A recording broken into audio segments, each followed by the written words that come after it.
Hi friends, నమస్తే. Welcome to ఆనోస్ kitchen. ఈ రోజు రెసిపీ మునగాకు పప్పు తయారు చేసే విధానం షేర్ చేయబోతున్నానండి. 5 minutes మునగాకు పప్పు తయారు చేసుకోవచ్చు. చాలా ఈజీగా ఉంటుంది, చాలా టేస్ట్గా ఉంటుంది. ఇప్పటి వరకు కూడా నా ఛానల్ని సబ్స్క్రైబ్ చేయని వాళ్ళు ప్లీజ్ సబ్స్క్రైబ్ చేసుకోండి. రండి మునగాకు పప్పు తయారు చేసే విధానం. హాయ్ ఫ్రెండ్స్, మునగాకు పప్పు తయారు చేసుకోవడానికి ముందుగా కుక్కర్ తీసేసుకోండి. 1 కప్ అనేది నేను ఇక్కడ కందిపప్పు యాడ్ చేస్తున్నాను. ఈ కందిపప్పు అనేది మనం ఒక 3-4 టైమ్స్ వరకు కూడా బాగా క్లీన్ చేసుకోవాలి. ఇలా కందిపప్పుని ఇలా ప్రెస్ చేస్తూ బాగా క్లీన్ చేసుకోవాలండి. 3 టైమ్స్ వరకు 4 టైమ్స్ వరకు కూడా బాగా క్లీన్ చేసుకున్న ఈ పప్పులో మొత్తం కూడా 2 టమాటాలు యాడ్ చేస్తున్నాను. 1 కప్పుకి 2 టమాటాలు, అలాగే 1 కప్పు మునగాకు, బాగా క్లీన్ చేసుకున్న మునగాకు. ఈ మునగాకు అనేది ఎంత ఈజీగా క్లీన్ చేసుకోవడం ఎలా అనేది మనకి క్లీన్ చేసుకునేటప్పుడు ఆకులన్నీ కూడా చాలా వేస్ట్ అయిపోతూ ఉంటాయండి. క్లీన్ చేసుకునే విధానం షార్ట్లో పెట్టాను, కావాలంటే ఒకసారి వీడియో ఓపెన్ చేసి చూడండి. ఇక్కడ నేను 1 కప్పు మన వీడియోలో చాలా ఐటమ్స్ ఉన్నాయి మునగాకుతో, చూడండి. కావాలి అనుకుంటే గుప్పుడు కొత్తిమీర, కొద్దిగా చింతపండు, 6 లేక 7 వెల్లుల్లిపాయ రెబ్బలు, 1 టేబుల్ స్పూను ఆయిల్. ఈ ఆయిల్ వేయటం వల్ల మనకి పొంగదండి. పప్పు అనేది ఉడికిన తర్వాత పొంగొస్తుంది పైనంతా కూడా. అలా పొంగకుండా చక్కగా ఉంటుందండి, బాగా మెత్తగా ఉడికిపోతుంది పప్పు. 1 ఆనియన్ అండి, 6 లేక 7 పచ్చిమిర్చి, కొద్దిగా కరివేపాకు, టేస్ట్కి సరిపడా సాల్ట్, 1/2 టేబుల్ స్పూను పసుపు, 1 టేబుల్ స్పూను కారం, 1/2 టేబుల్ స్పూను జీరా, 1 కప్కి 3 కప్స్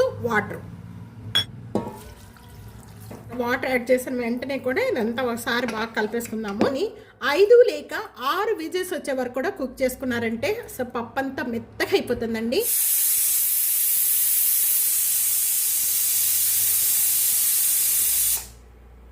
ఇక్కడ నాకు 6 విజిల్స్ వచ్చే వరకు కూడా నేను కుక్ చేస్తున్నాను. ఇప్పుడు స్టవ్ ఆన్ చేసేస్తున్నాను. మనం కుక్కర్లో ఆయిల్ వేసుకోవడం వల్ల చూస్తున్నారు కదా, కొద్దిగా కూడా పైన ఏమి కూడా పొంగకుండా చక్కగా వస్తుందండి. చల్లారిపోయింది. ఇప్పుడు మూత ఓపెన్ చేద్దామండి. మెత్తగా అయిపోయిన పప్పు అంతా కూడా ఈ విధంగా పప్పు గుర్తుతో కొద్దిగా బాగా మెత్తగా చేసేసుకుందాం. ఈ విధంగా మెత్తగా చేసుకున్న పప్పు అంతా కూడా ఇప్పుడు తాలింపు పెట్టుకునే విధానం చూద్దాము. పప్పు బాగా మెత్తగా మెదుపుకున్నాక తాలింపు పెట్టుకునే విధానం ఇప్పుడు చూద్దామండి. తాలింపు పెట్టుకోవడానికి ఇక్కడ నేను ప్యాన్లో 1 టేబుల్ స్పూను గీ యాడ్ చేస్తున్నాను. 1 టేబుల్ స్పూను ఆయిల్ బాగా కాగిపోయిన వెంటనే కూడా 1/2 టేబుల్ స్పూను జీరా, 1/2 టేబుల్ స్పూను ఆవాలు యాడ్ చేస్తున్నాను. 2 ఎండుమిర్చి, 6 లేక 5 వెల్లుల్లిపాయ రెబ్బలు, కచ్చిపిచ్చిగా నూరుకున్న వెల్లుల్లి. టేస్ట్ అంతా తాలింపులోనే ఉంటుందండి. తాలింపు ఎంత బాగా వేగితే అంత టేస్ట్ వస్తుంది పప్పు అనేది. మీడియం ఫ్లేమ్లో పెట్టుకొని బాగా వేయించుకోవాలి. ఇక్కడ ఈ తాలింపు గింజలు బాగా వేగిపోయిన తర్వాత కొత్తిమీర వేస్తున్నాను. కొత్తిమీరతో పాటు ఇక్కడ కరివేపాకు కూడా యాడ్ చేసేసుకుందాం. కొద్దిగా ఇంగువ బాగా వేగిపోయిందండి, మంచి స్మెల్ వచ్చేస్తుంది. ఇప్పుడు మెత్తగా మెదుపుకున్న పప్పు అంతా కూడా యాడ్ చేసేసుకోవాలి.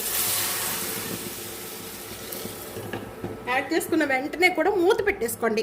మూత పెట్టుకోవడం వల్ల మంచి స్మెల్ అనేది బయట పోకుండా ఉంటుంది. 1/2 గ్లాస్ వాటర్ యాడ్ చేస్తున్నానండి. కుక్కర్లో వాటర్ అంతా కూడా ఈ పప్పులో వేసేస్తున్నాను. వాటర్ పోసిన వెంటనే కూడా ఈ పప్పు అంతా కూడా ఈ విధంగా కలుపుకోవాలండి.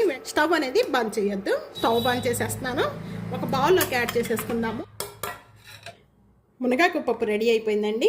చాలా ఈజీగా తయారు చేసుకోవచ్చు. మా ఇంట్లో ఎప్పుడు నేను ఇదే విధంగా పప్పు తయారు చేస్తూ ఉంటాను, అందుకే ఈరోజు మీతో షేర్ చేశాను.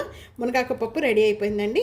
ఈ రెసిపీ ఇదే విధంగా తప్పకుండా ట్రై చేసి మీకు ఎలా ఉందనేది నా కామెంట్స్లో తెలియజేయండి. నలుగురికి video share and like, comment, subscribe చేసుకోవడం అస్సలు మర్చిపోవద్దు. Thank you for watching. Next వీడియోలో మళ్ళీ కలుద్దాం. అంతవరకు సెలవు. బాయ్.